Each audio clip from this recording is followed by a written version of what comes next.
Salut et bienvenue sur ActuFoot. Le mercato continue et nous commençons en France avec l'Olympique de Marseille qui officialise l'arrivée du jeune prodige brésilien Luis Enrique. C'était dans l'air du temps depuis quelques jours, c'est désormais officiel, l'Olympique de Marseille tient sa pépite. En effet, Luis Enrique va bel et bien renforcer les rangs des Phocéens.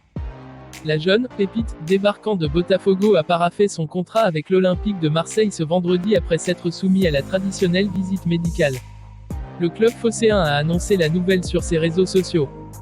Du côté du Rocher, on note l'arrivée du jeune milieu de terrain de 21 ans, Florentino Luis du Benfica Lisbonne, qui est prêté au club de la Principauté sans option d'achat. Un temps annoncé dans le viseur du Paris Saint-Germain et de son ex-directeur sportif Antero Henrique, Florentino Luis va bien débarquer en France. En effet, le milieu défensif portugais de 21 ans, appartenant à Benfica, était attendu ce jeudi à Monaco afin d'y passer sa visite médicale. Ce vendredi, le club de la Principauté a officialisé le prêt du jeune espoir du football portugais pour la saison 2020 à 2021. On fait un tour en Italie où les choses ont bougé du côté de l'Inter, le club cède son défenseur Diego Godin à Cagliari.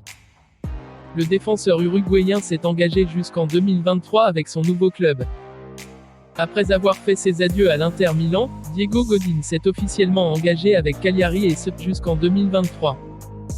Le défenseur uruguayen, âgé de 34 ans, n'aura finalement joué qu'une saison avec l'Inter, jouant 23 matchs en Serie A et atteignant la finale de la Ligue Europa, perdue face au FC Séville. Et en Espagne c'est officiel, Santiago Aria de l'Atlético est prêté au Bayer Leverkusen. Le club allemand enregistre l'arrivée du latéral droit colombien.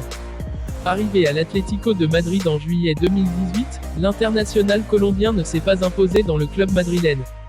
En manque de temps de jeu, Aria, 28 ans, a donc été prêté pour une saison, avec option d'achat, au Bayer Leverkusen, qui jouera notamment cette saison la phase de groupe de la Ligue Europa.